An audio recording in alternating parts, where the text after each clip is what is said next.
A tus pies yo me inclino.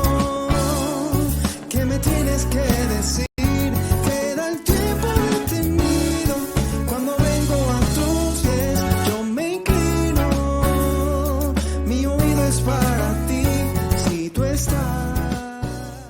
Dios te bendiga, Dios te guarde, amado hermano, amado amigo, a aquellos que pues, se juntan conmigo para tener estas lecciones que Dios nos da para beneficio de todos nuestros hermanos. En esta noche pues quiero seguir la parte del Apocalipsis que nos toca.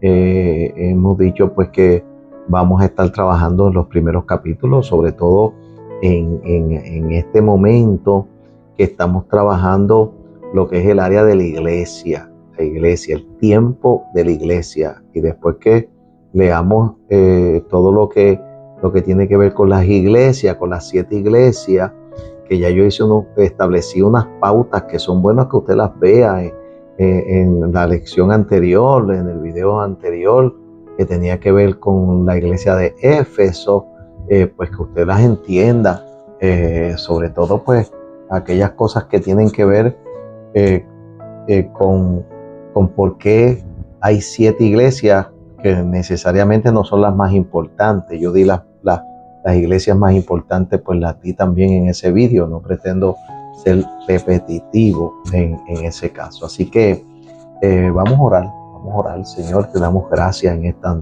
noche, bendecimos tu nombre y te pedimos que tú nos ayudes, Señor, que podamos darle herramienta a los hermanos que quieren aprender del Apocalipsis, porque el mismo Apocalipsis dice, el mismo libro nos da como una bendición el poder leerlo. Así pues los hermanos que también pues son maestros y quieran tener información, tengan información que les pueda ayudar. Te doy gracias en el nombre de Jesús. Amén, amén. Recuerde que necesita tener su libreta, su libro, su lápiz, su Biblia.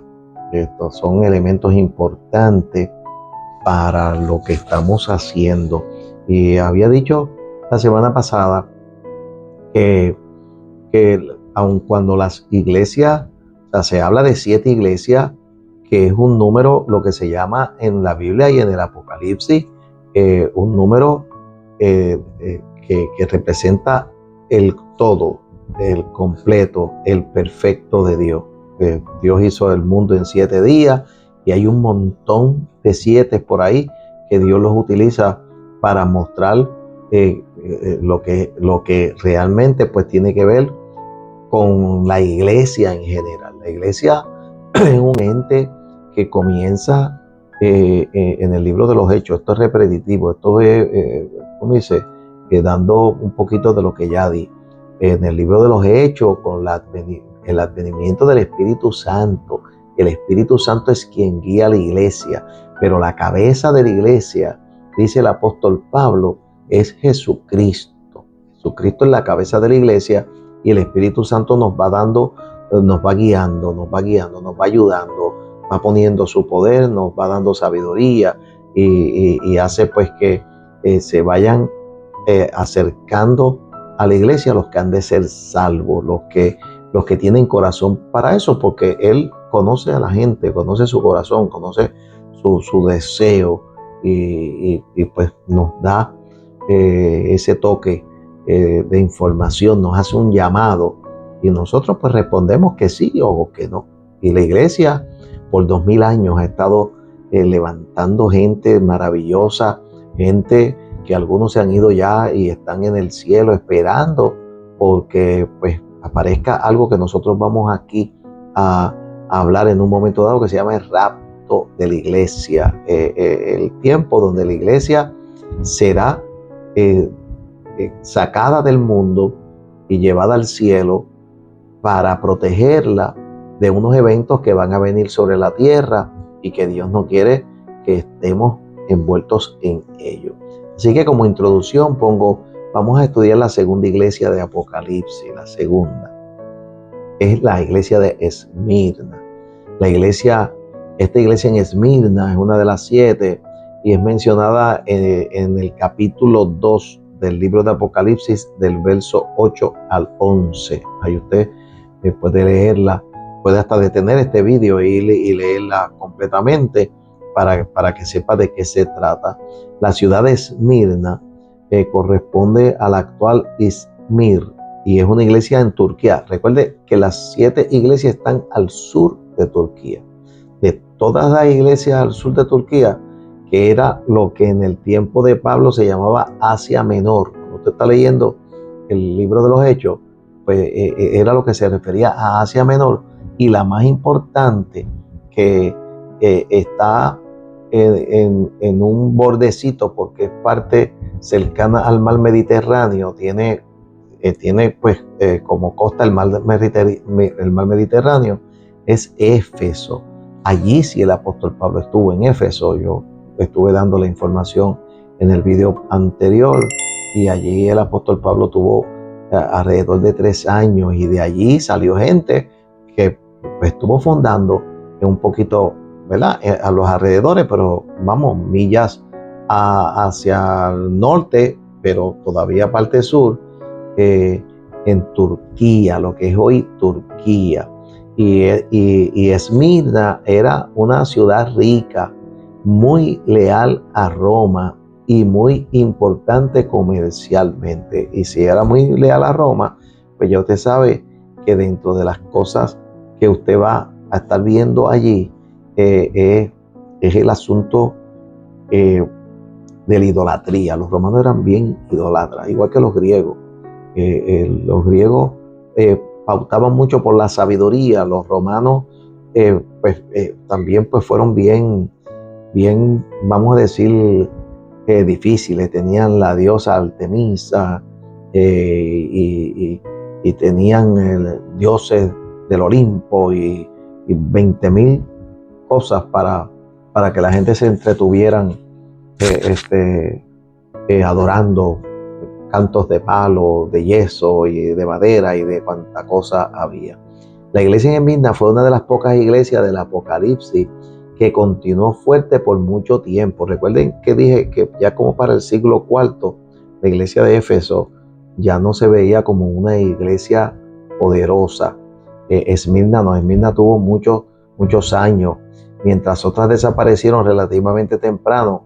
Esmirna mantuvo presencia cristiana durante siglos y sobrevivió a persecuciones romanas, a las bizantinas, y hubo comunidades cristianas allí aún después de la expansión islámica, cuando entonces lo que es Asia Menor y lo que ese continente se convierte en lo que es Turquía, pero que tiene que ver en la actualidad, que tiene que ver con religiones islámicas.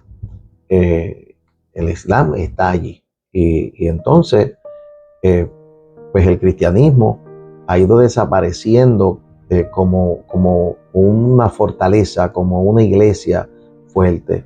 La ciudad moderna de Izmir todavía tiene presencia cristiana histórica, aunque muy reducida. Allí, recuerden pues que trato a veces de poner pastores, porque decía pues que le estaban escribiendo al ángel de la iglesia, y al que más se señalan los escritores, los estudiosos, es a Policarpo de Esmirna. Policarpo fue uno de los líderes cristianos más famosos del siglo II.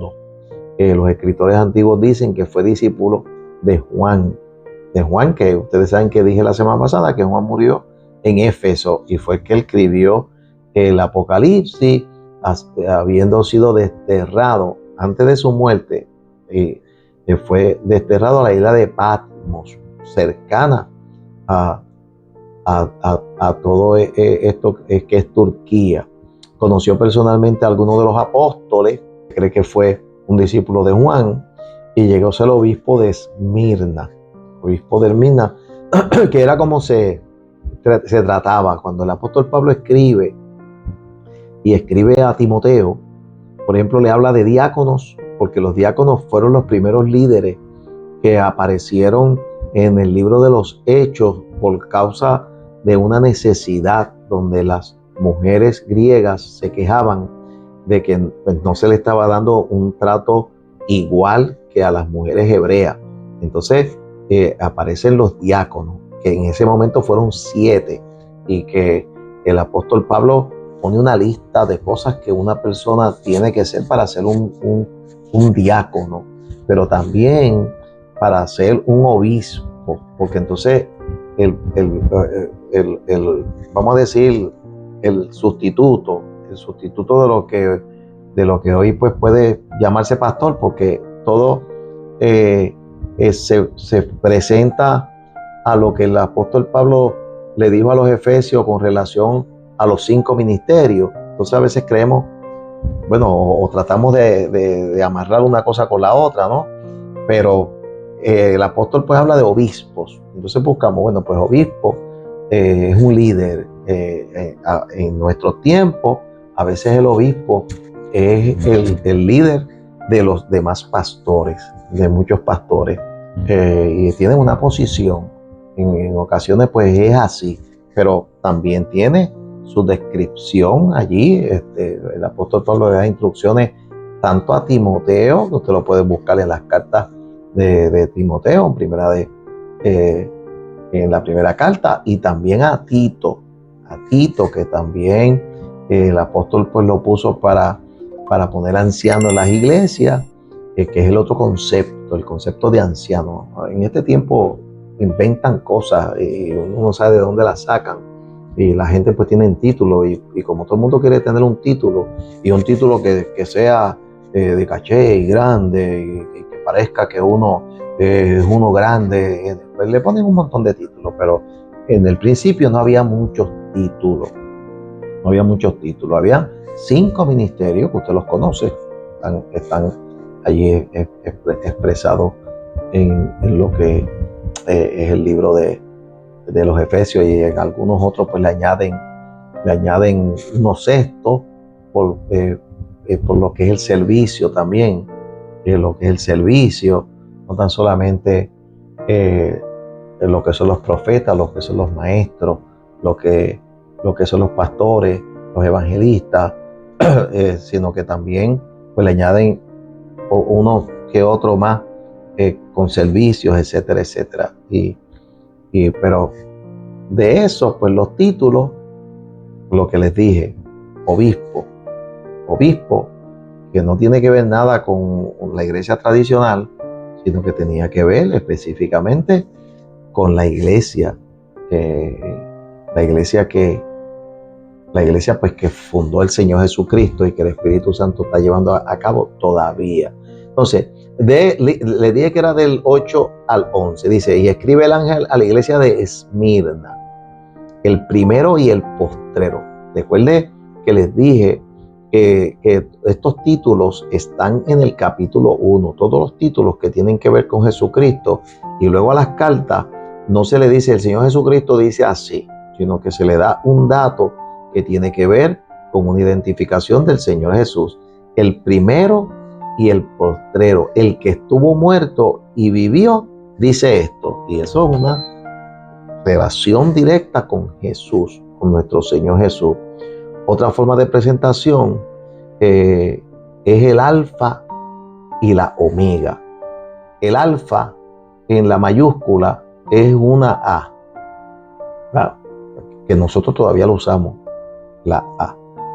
Y en la minúscula pues también una A. Pero la omega, que es la última letra, es mejor que lo vea, ¿no? Porque se me va a hacer un poquito difícil mostrarlo, pero es bien común que nosotros la vemos por ahí en lo que es la mayúscula, que es una bolita, una media bolita con 2 palitos hacia el lado.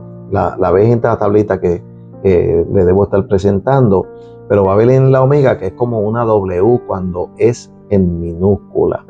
Entonces, esa expresión, el alfa y la omega, y si usted se fija cómo se escribe en la parte de abajo donde yo le pongo cómo se escribe, pues va a ver que en el medio donde yo se lo estoy pintando de amarillo, el alfa está con una A y la omega está con el símbolo de omega.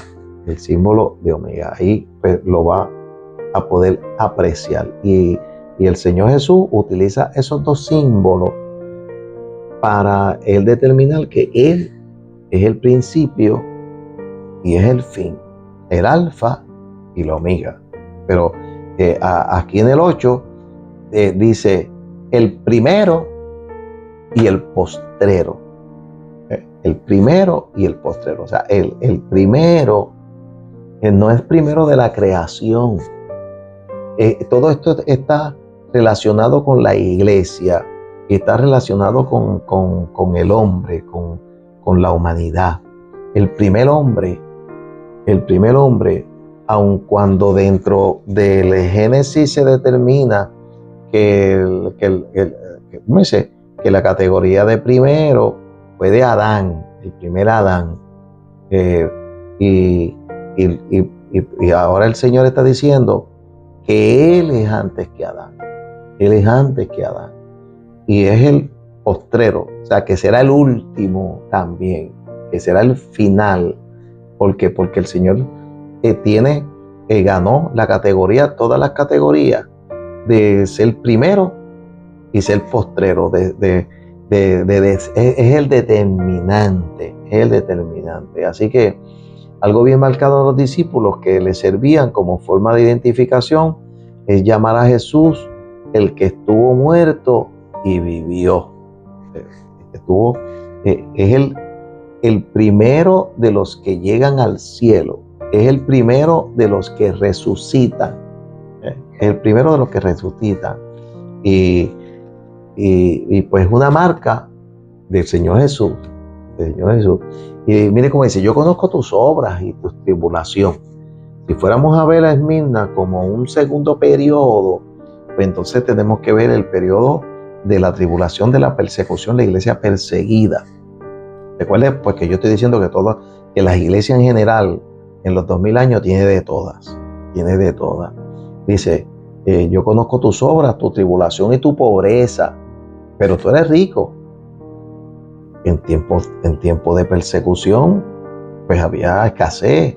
El mismo apóstol Pablo en el primer siglo está pidiendo hacer recolectas para enviarlas a la iglesia de Jerusalén.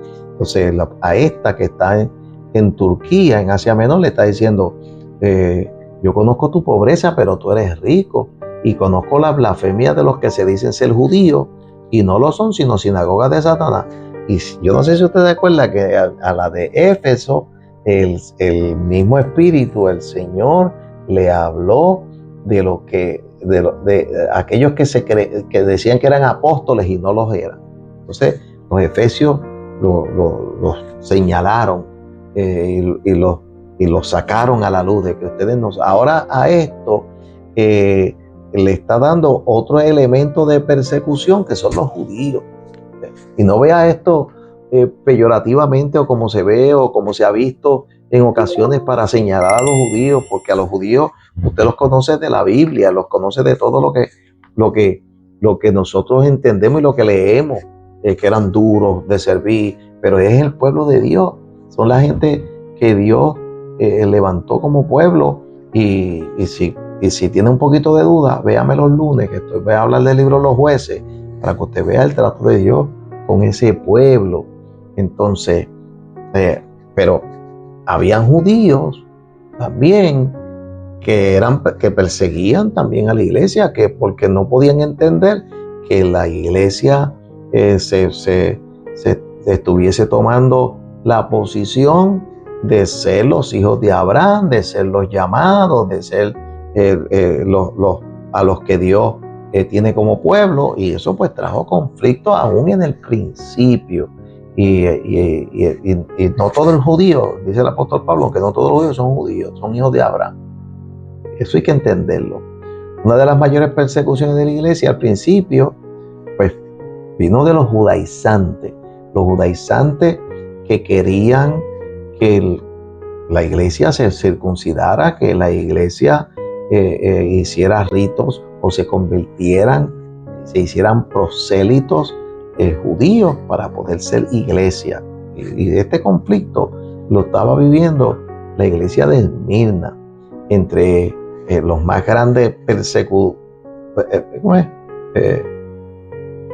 que persiguieron, vamos a ponerlo así para que suene más bonito, la iglesia, el apóstol Pablo, cuando era Saulo, como Saulo de Tarso, que estuvo cuando apedrearon a Esteban. Entonces le dice, yo conozco a los que a la blasfemia de los que se dicen ser judíos y no lo son, sino sinagogas de Satanás. Hay que tener cuidado porque a veces hay cosas que parecen de Dios y no lo son, no lo son. Hay que tener espíritu de discernimiento, se llama discernimiento, para nosotros saber quién es quién. ¿Quién es quién? En la primera iglesia, fíjate, en la primera y en la segunda, ya viene marcado esta situación de gente infiltrándose, de gente hablando de parte de Dios, de gente haciendo cosas que no son. Dice, mire cómo le dice el Espíritu a ellos, no temas en nada lo que vas a padecer. Porque estaban en tiempos difíciles, y eso pues se mueve para las demás.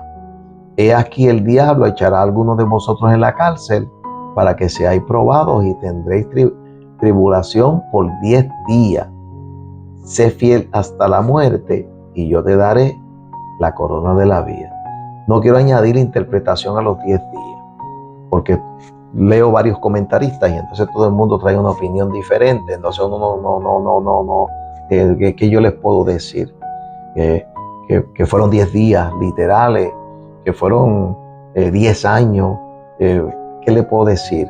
Pero lo que sí es cierto, que dice que hay persecución, hasta que usted aquí en Puerto Rico no lo ve rampante, pero en ese tiempo había persecución, los echaban en el calabozo, los echaban en la cárcel, les pedían que tenían que decir que Jesucristo no era su Señor, y luego algunos de ellos los mataban, los llevaban a los leones, los llevaban al circo romano y los quemaban, los crucificaban y todo ese montón de cosas que yo no tengo que traerlas aquí una a una porque usted la conoce y sabe que eso fue así en la historia. Pero hay muchas partes del mundo donde todavía hay persecución por la iglesia. Por eso digo que esto no es un asunto del siglo II de la iglesia de Esmirna y nada más.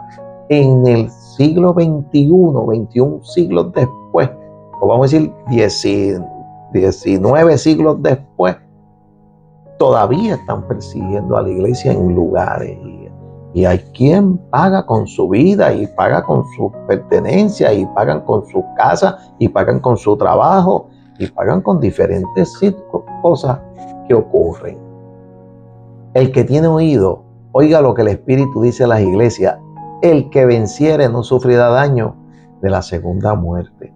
Y eso hay que entenderlo, porque la segunda muerte aparece principalmente en el libro de Apocalipsis. Es un tema del libro de Apocalipsis que señala el juicio final, la separación eterna de Dios. Cuando habla de la segunda muerte, habla de infierno, habla de juicio para determinar que va al infierno y que va a ir al lago de fuego. Entonces, fíjese lo que dice Apocalipsis 26, dice, bienaventurado y santo el que tiene parte en la primera resurrección. Se hace una comparación entre la primera resurrección, que vamos a hablar de eso, no hoy, pero sí vamos a hablar de la primera resurrección porque necesito varios textos para hablar de eso. Y como hay textos, por ejemplo, cuando usted los ve en Tesalonicenses y en Corintios, que hablan de la resurrección, de la primera resurrección. Por ejemplo, el apóstol Pablo a los tesalonicenses, diciéndole que no quiero que ignoréis acerca de los que duermen, y diciendo porque el Señor mismo con voz de mando y con trompeta de Dios descenderá del cielo y los muertos en Cristo resucitarán primero. Y luego nosotros los que vivimos, y por ahí sigue hablando de esto y habla de esa resurrección. Por eso necesito, porque entonces en el Apocalipsis adentro habla también de la primera resurrección en otros términos, pero hace una comparación entre lo que es resurrección y lo que dice la segunda muerte no tiene potestad sobre esto. La segunda muerte, o sea que los que resucitan no van a tener problemas o señalamientos para en un momento dado ser lanzados al infierno, porque los que resucitan son los que son marcados como hijos de Dios, como que están marcados por el Espíritu Santo y como que están marcados como salvos, o sea, que resucitan para salvación. Por lo tanto, la segunda muerte no va a tener ninguna potestad. En el 21:8 señala el lago que arde con fuego y azufre como la segunda muerte. Si podéis por allí, búsquelo, Apocalipsis 21:8, y ahí lo va a ver. Dice otras expresiones bíblicas que habla de la muerte eterna en otros términos, por ejemplo, Daniel 12:2. Y en Daniel 12:2 la pinta como vergüenza y confusión perpetua. Perpetua es eterna. En Mateo 10:28, temed al que puede destruir el alma y el cuerpo en el infierno. Y Juan 5:28 y 29, resurrección de vida o condenación. Y Romanos 6:23, la paga del pecado es muerte. O sea, que hay textos donde van marcando que la segunda muerte, cuando se está hablando de la segunda muerte, es la muerte eterna. Es la muerte eterna. La primera muerte, pues es la muerte del cuerpo. La segunda muerte es la eterna, donde vas a morir por la eternidad. Nota para recordar en las promesas. A Éfeso se le dice, el que venciere le daré a comer del árbol de la vida en el paraíso de Dios. Busque el video anterior. A Esmirna no sufrirá daño de la segunda muerte, o sea, del infierno. Al que venciere no va a tener. Esta es una carta corta. Esta área de esta cartita pues fue bastante corta. No elabora muchas cosas más allá de las que yo les voy trayendo. Pero es importante porque yo voy a ir asumándole a cada una de las promesas, porque hay dos cosas que son marcadas en las cartas.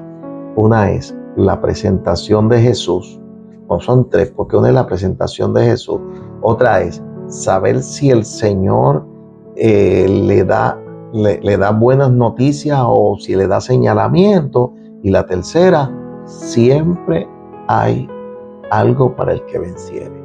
Siempre hay una promesa para el que venciere, porque la Biblia dice que Él es galardonador de los que le buscan. Jesús es galardonador de los que le buscan y nos va a dar galardones. Y eso podemos estar seguros. Dios te bendiga, Dios te guarde. Síguenos. Si te gusta lo que estás escuchando, aprovecha ahora y danos like. Para que no se te olvide, mira, tú vas a donde está la manita, nos das like. Y si quieres que el mismo sistema te vaya indicando cuando ponemos el video, suscríbete y el mismo sistema te va a mandar un aviso diciendo que ya se puso el video que fuera. Pues te sigo diciendo que la hermana Damari y la hermana Denise en las mañanas pues ponen siempre unas cositas maravillosas que puedes leer, sobre todo pues en este tiempo están en el texto del día y está en una secuencia para leer la Biblia, no en un año, la Biblia en el tiempo que tome, pero para leerla en secuencia. Síguenos y dale forward y dile a otras personas que tú conoces que nos siga y que nos escuche, porque para este tiempo Dios nos está bendiciendo con dar este tipo de información para que pues se pueda utilizar. Te doy gracias, Señor. Te bendigo, te adoro, te glorifico y te pido, Señor, que tú toques el corazón toques la mente, para que alguien, Señor, que saca tu tiempo para escucharme, para estudiar conmigo la Biblia, pues pueda tener una experiencia linda y maravillosa. Gracias te doy en el nombre de Jesús. Amén. Dios te bendiga, Pastor Héctor Santiago, estudiando las Escrituras a los pies de Jesús. Yo me